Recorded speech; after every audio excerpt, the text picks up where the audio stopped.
नमस्कार दोस्तों।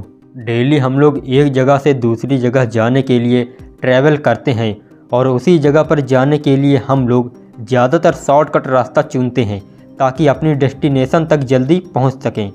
लेकिन कभी कभी ये शॉर्टकट रास्ते हमें महंगे पड़ जाते हैं, यूँ कहें शायद जानलेवा भी। ठीक ऐसी ही कहानी घटी इंडियन एयरलाइंस विमान हादसे की, जिसमें पायलट्स की लापरवाही के चलते 69 लोगों की प्लेन क्रैश में जान चली गई।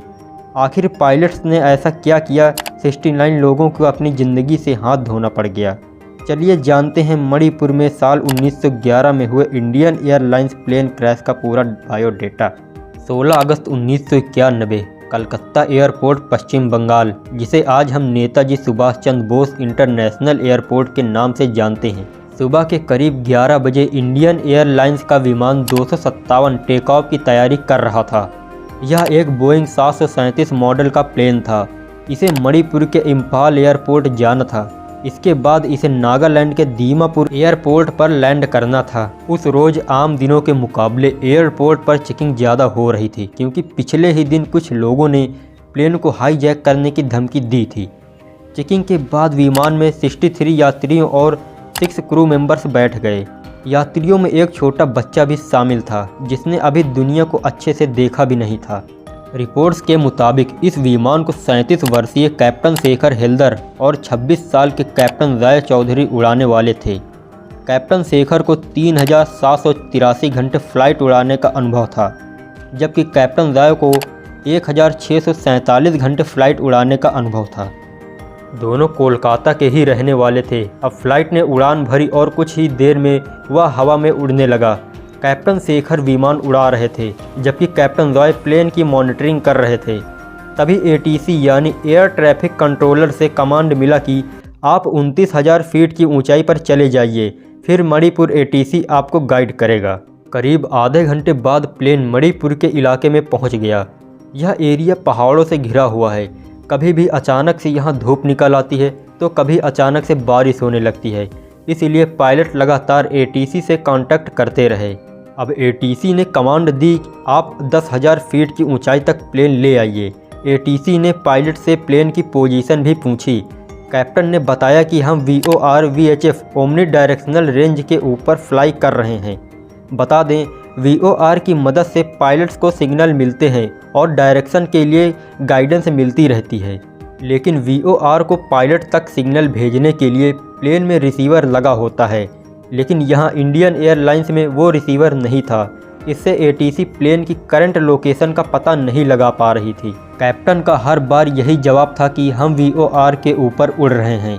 एटीसी ने तब कहा कि आप हाइट कम करके 5,000 फीट पर आ जाइए, फिर हमसे कांटेक्ट कीजिए। यह कहते ही एटीसी इंडियन एयरलाइंस के दूसरे विमान को गाइड करने लगा।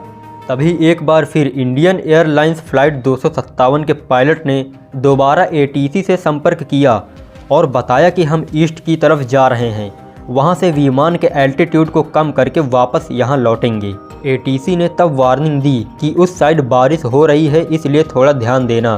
फिर थोड़ी देर बाद एटीसी ने फ्लाइट 257 से कांटेक्ट किया तो कोई जवाब नहीं आया। एटीसी को अनहोनी का अंदेशा होने लगा, इसलिए एटीसी ने दूसरे प्लेन जो कि वहां लैंडिंग के लिए आ रहा था और कहा कि आप ग्राउंड पर नज़र मारते हुए आना।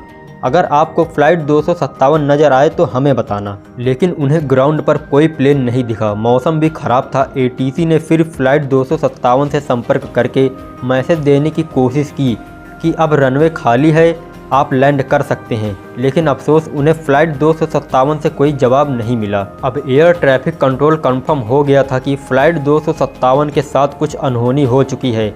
एटीसी ने कई रेस्क्यू टीमों को फ्लाइट 257 की तलाश करने के लिए भेजा। काफ़ी मशक्क़त के बाद पता चला कि थैंगचिंग हिल में वह विमान दुर्घटनाग्रस्त हो गया। रेस्क्यू टीम जब वहां पहुंची तो काफ़ी रात हो चुकी थी। प्लेन में सवार सभी 69 लोगों की जान जा चुकी थी। इस हादसे के अगले ही दिन से इन्वेस्टिगेशन की टीम अपनी जांच में जुट गई। हादसे के बाद लोगों के अलग अलग बयान सामने आए। किसी ने कहा कि प्लेन में पहले ही आग लग चुकी थी, उसके बाद वो क्रैश हुआ, जबकि कुछ लोगों ने कहा कि प्लेन पहले क्रैश हुआ, फिर उसके बाद उसमें आग लगी। शुरुआती इन्वेस्टिगेशन में इस बात को भी माना गया कि हो सकता है किसी ने प्लेन पर अटैक करवाया हो, क्योंकि एक दिन पहले ही प्लेन को हाईजैक करने की धमकी दी गई थी। लेकिन मलबे की जांच से यह साफ नहीं हुआ कि प्लेन में कोई बम ब्लास्ट हुआ था। पायलट्स की लापरवाही से गई लोगों की जान। इन्वेस्टिगेशन टीम ने ब्लैक बॉक्स बरामद किया, लेकिन वो भी डैमेज हो चुका था। बड़ी मुश्किल से कॉकपिट वॉइस रिकॉर्डर से कुछ डेटा मिल सका। इससे सिर्फ 5 पैरामीटर्स का ही पता लग पाया। एफडीआर के मुताबिक प्लेन ने जब उड़ान भरी तभी उसमें कुछ दिक्कत आ गई थी। पायलट्स ने उसे नज़रअंदाज किया। दूसरी गलती पायलट्स ने ये की कि उन्होंने डायरेक्शन को इग्नोर करते हुए दूसरे रास्ते यानी शॉर्टकट से प्लेन को उड़ाया। शॉर्टकट के चक्कर में वे लोग जल्दी ही मणिपुर पहुंच गए और उन्हें प्लेन को नीचे लाना शुरू कर दिया। लेकिन इस बात की जानकारी उन्होंने एटीसी को नहीं दी। वे अपनी गलती को छिपाने के लिए एटीसी को गलत जानकारी देने लगे। अपनी असली लोकेशन उन्होंने बताई ही नहीं।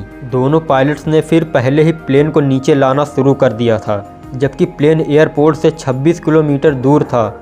मौसम भी खराब था और बादलों के कारण वो सही से लोकेशन को देख नहीं पाए। नतीजा ये हुआ कि प्लेन पहाड़ी में जाकर टकरा गया और कुछ ही सेकंड्स में उसके परखच्चे उड़ गए।